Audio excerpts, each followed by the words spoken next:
आज के इस लेक्चर में हम करेंगे आईओ इंटरफेस। इसमें हम देखेंगे what is IO interface, need of IO interface and components of IO interface. तो स्टूडेंट्स, लेक्चर इंपॉर्टेंट है, बहुत ईजी मैनर में ये हम सीखेंगे। और चैनल पर नए हैं तो जरूर से सब्सक्राइब करें। Welcome to one beat extra computer classes. Let's see IO interface. सबसे पहले देख लेते हैं what is IO interface. Computer is an electronic machine which communicates with users through IO device like keyboard, mouse, printers, speakers, etc.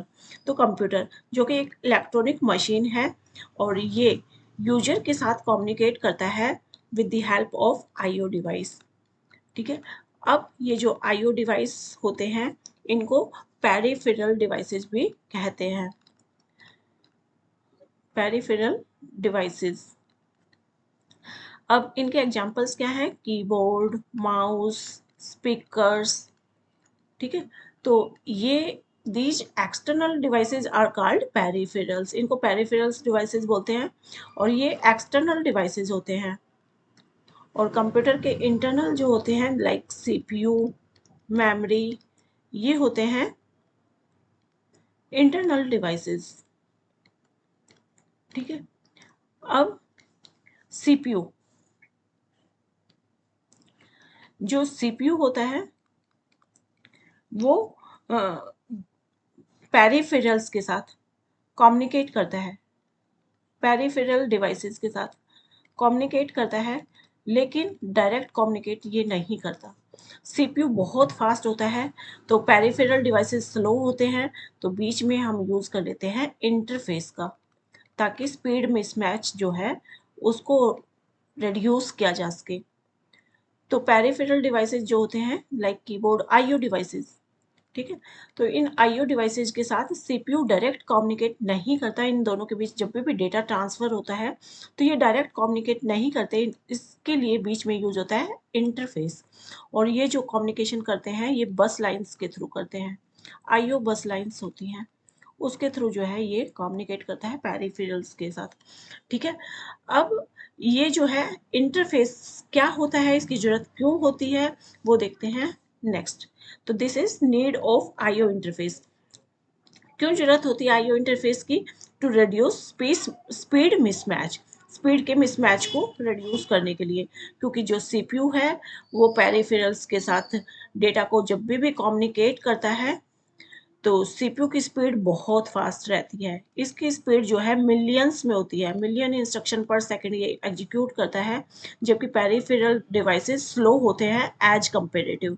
ये जो है मिलीज के अंदर इंस्ट्रक्शंस को जो है परफॉर्म करते हैं। जैसे कि एक कीबोर्ड है, कीबोर्ड एक सेकंड में कितने की को प्रेस कर लेगा? ये 3 से 4 बटन को हम जो है इन ए सेकंड जो है प्रेस कर सकते हैं। प्रिंटर है, ये भी लिमिटेड नंबर ऑफ पेजेस को ही प्रिंट कर पाएगा इन अ सेकेंड, बट ये तो पर सेकेंड मिलियंस ऑफ इंस्ट्रक्शंस को एग्जीक्यूट कर लेता है। तो इन दोनों का स्पीड मिसमैच को जो है उसको रिड्यूस करने के लिए हम बीच में यूज करते हैं इंटरफेसेस का। ठीक है। तो ये इंटरफेसेस जो होते हैं एज द ट्रांसलेटर होते हैं, एज द कन्वर्टर होते हैं, जिनको हम बीच में यूज करते हैं। तो इसलिए जरूरत होती है आईओ इंटरफेस की। ठीक है। This is the first point. Next is to make them properly synchronize. इनको प्रॉपरली सिंक्रोनाइज करने के लिए हम यूज करते हैं आईओ इंटरफेस की। मतलब जैसे सीपीयू है, उसको डेटा ट्रांसफर करना है पेरिफेरल्स को। ठीक है। तो क्या होगा? अगर सीपीयू पेरिफेरल्स को डिवाइसेस को डेटा सेंड करेंगे तो पेरिफेरल्स स्लो होने की वजह से ये जो है इतने फास्ट डाटा को एक्सेप्ट नहीं कर पाते। अब जब पेरिफेरल्स सीपीयू को डेटा भेजते हैं तो सीपीयू डिवाइस बहुत फास्ट होने की वजह से ये डेटा को एक्सेप्ट नहीं कर पाता इतनी जल्दी। तो उस मिसमैच को, उसको उन उन दोनों की स्पीड को प्रॉपरली सिंक्रोनाइज करने के लिए हम यूज करते हैं बीच में इंटरफेस का। ठीक है। Next is helps in conversion of signals. Signals के कन्वर्जन के लिए भी जो है हम यूज करते हैं आईओ इंटरफेस का। तो इसका क्या मतलब है? जो सीपीयू होता है वो इलेक्ट्रॉनिक होता है, इलेक्ट्रॉनिक डिवाइस होता है, इलेक्ट्रॉनिक सिग्नल्स को यूज करता है। जबकि जो हमारे पेरिफेरल्स होते हैं जिसमें आता है कीबोर्ड, कीबोर्ड जो होता है वो इलेक्ट्रोमैकेनिकल सिग्नल को यूज़ करता है, जबकि हमारे जो मैग्नेटिक डिस्क है, लाइक मैग्नेटिक डिस्क, ये इलेक्ट्रोमैग्नेटिक यूज़ करता है सिग्नल, इलेक्ट्रोमैग्नेटिक, ठीक है, जबकि ये जो है इलेक्ट्रोमैकेनिकल इलेक्ट्रोमैकेनिकल सिग्नल्स को यूज़ करता है, ठीक है। तो ये इलेक्ट्रोमैकेनिकल और इलेक्ट्रोमैग्नेटिक सिग्नल्स को यूज़ करते हैं, जबकि ये इलेक्ट्रॉनिक होता है। तो ये आपस में डायरेक्ट कम्युनिकेशन नहीं कर सकते। तो इसी डायरेक्ट कम्युनिकेशन को जो है इसको इनके सिग्नल्स को कन्वर्ट करने के लिए हम जो है बीच में यूज़ कर लेते हैं इंटरफेसेस का।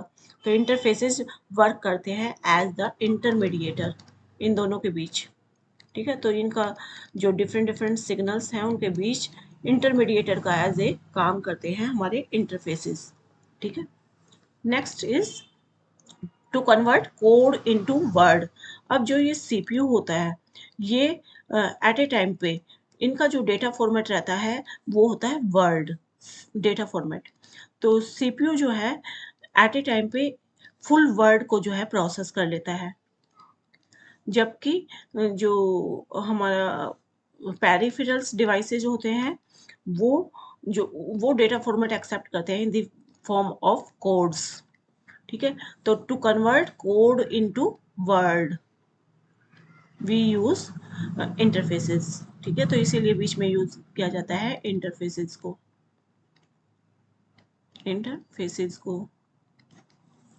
Next is to synchronize the data flow. तो इनके डेटा फ्लो को सिंक्रोनाइज करने के लिए भी हम यूज करते हैं आईओ इंटरफेसेस को, ठीक है। इनका फ्लो जो डिफरेंट डिफरेंट है उसको सिंक्रोनाइज करने के लिए हम यूज करते हैं आईओ इंटरफेस को। तो आईओ इंटरफेस जो होते हैं वो वर्क करते हैं as the converter, as the translator. अब ये जो आईओ डिवाइसेज होते हैं, जो ये पेरिफेरल डिवाइसेज होते हैं जैसे कि कीबोर्ड, माउस, प्रिंटर, तो ये भी आपस में इनकी भी फंक्शनैलिटी अलग अलग होती है। ये भी आपस में एक दूसरे के साथ कम्युनिकेट नहीं करते, ये इनकी फंक्शनैलिटी सबकी अलग अलग होती है। तो अगर हम सोचें कि हम एक सिंगल लॉजिक बना दें और जब भी कोई भी डिवाइस सीपीयू के साथ कम्युनिकेट करना चाहे, डेटा ट्रांसफ़र करना चाहे, तो हम उस सिंगल लॉजिक को यूज़ कर लें। ऐसा नहीं होता क्योंकि सभी की फंक्शनैलिटी अलग अलग होती है, तो सभी के लिए डिफरेंट लॉजिक जो है डेवलप करने होते हैं। और एक बार कीबोर्ड, अगर एक कीबोर्ड हटा करके दूसरा कीबोर्ड लगाया तो भी हमें अलग लॉजिक डेवलप करना पड़ता है। तो ये जो डिफरेंट डिफरेंट फंक्शनिंग का केस है, इसको जो है इसको भी ओवरकम करने के लिए हम यूज़ करते हैं बीच में इंटरफेसेस का, ताकि हमारा कम्युनिकेशन बेस्ट हो सके। Next is we see diagram of IO interface. अब देखो इसका डायग्राम क्या होता है कि जब भी सीपीयू को कम्युनिकेशन करना होता है किसी भी डिवाइसेस के साथ, जब भी सीपीयू किसी भी डिवाइसेस के साथ कम्युनिकेट करता है तो वो कम्युनिकेट करता है with the help of interface. तो इंटरफेस की जरूरत होती है, हर एक डिवाइस का अपना इंटरफेस होता है जिसकी हेल्प से सीपीयू जो है किसी भी आईओ डिवाइस के साथ कम्युनिकेट करता है या फिर कोई भी आईओ डिवाइस सीपीयू तक डेटा को ट्रांसफर करता है, ठीक है। तो ये जो इंटरफेसेस होते हैं हर एक, ये जैसे ये क्या है, ये आईओ डिवाइसेज है, ये सब क्या है, एक सेकेंड, ये सब क्या है, ये वाले ये सब है आईओ डिवाइस, ठीक है। तो आईओ डिवाइस है ये, और हर एक डिवाइस का अपना एक डिवाइस कंट्रोलर होता है, लाइक दिस, ये डिवाइस कंट्रोलर है, ठीक है। अब ये इंटरफेस बीच में होता है और इसके थ्रू जो है सीपीयू कम्युनिकेट कर रहा होता है सभी डिवाइसेज के साथ, या डिवाइसेज सीपीयू के साथ कम्युनिकेट कर रहे होते हैं। अब जो ये कीबोर्ड है, कीबोर्ड जो है हमारे ये बस लाइंस के थ्रू ये सारे जो है डिवाइसेस जुड़े होते हैं बस लाइंस के थ्रू, ठीक है। अब ये जो है आईओ बस इसको बोलते हैं, और इस बस के अंदर 3 बसेज आती हैं, data bus, address bus and control bus.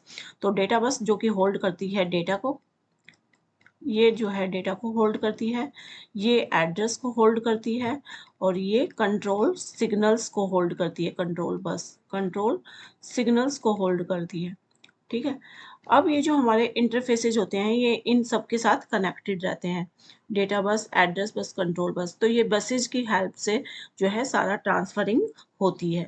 ठीक है, now we see components of IO interface. ठीक है, तो अब आईओ इंटरफेस के कंपोनेंट्स कौन कौन से होते हैं? ये है हमारा इंटरफेस, ये वाला इंटरफेस था ना हमारा। अब इनके कंपोनेंट्स होते हैं ये 4: address decoder, data register, status register and control circuits. उसके अलावा बाकी का डायग्राम वैसे ही है। अब इन चारों कंपोनेंट्स को पढ़ लेते हैं, ये क्या होते हैं। तो सबसे पहले है एड्रेस डिकोडर। तो एड्रेस डिकोडर क्या करता है? होल्ड करता है एड्रेस को। It डिकोड्स address of IO device. तो हर एक आईओ डिवाइस का हमें पता है कि यूनिक एड्रेस होता है, हर एक आईओ डिवाइस का अपना अपना अलग अलग एड्रेस होता है।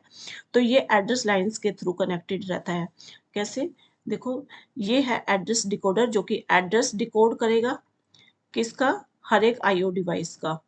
हर एक आईओ डिवाइस का अपना अपना एड्रेस होता है, यूनिक एड्रेस। ये हैं आईओ डिवाइस हमारे, और हर एक आईओ डिवाइस का अपना यूनिक एड्रेस होता है। तो उस एड्रेस को डिकोड करने का काम होता है एड्रेस डिकोडर का, और ये एड्रेस डिकोडर कनेक्टेड रहता है इस एड्रेस लाइंस के थ्रू। ठीक है, ये वाली एड्रेस लाइन के थ्रू कनेक्टेड होता है सिर्फ ये। फिर आता है डेटा रजिस्टर जो कि होल्ड करता है डेटा को, और ये डेटा रजिस्टर कनेक्टेड होता है डेटा लाइंस के थ्रू। ठीक है, डेटा रजिस्टर होल्ड करता है डेटा को और ये कनेक्टेड होता है डेटा लाइंस के through. Next is status register. तो ये है स्टेटस रजिस्टर, ये होल्ड करता है स्टेटस। और स्टेटस क्या? कि ये स्टेटस होल्ड करेगा कि ये डिवाइसेस जो है डेटा को रिसीव करने के लिए या ट्रांसफ़र करने के लिए, सेंड करने के लिए ये डिवाइस रेडी है या नहीं। इस स्टेटस को नोट करता है कि ये जो डिवाइसेज है इनका क्या स्टेटस है, क्या ये रिसीव करने के लिए रेडी हैं या सेंड करने के लिए रेडी हैं या फिर नहीं है। ठीक है, तो देख लेते हैं स्टेटस रजिस्टर क्या होता है। आईओ डिवाइस का स्टेटस होल्ड करता है कि क्या डिवाइस जो है डेटा को सेंड और रिसीव करने के लिए रेडी है, और ये भी कनेक्टेड होते हैं डेटा लाइंस के थ्रू। और इसके अंदर एक फ्लैग बिट होती है जिसको एफ बिट बोलते हैं।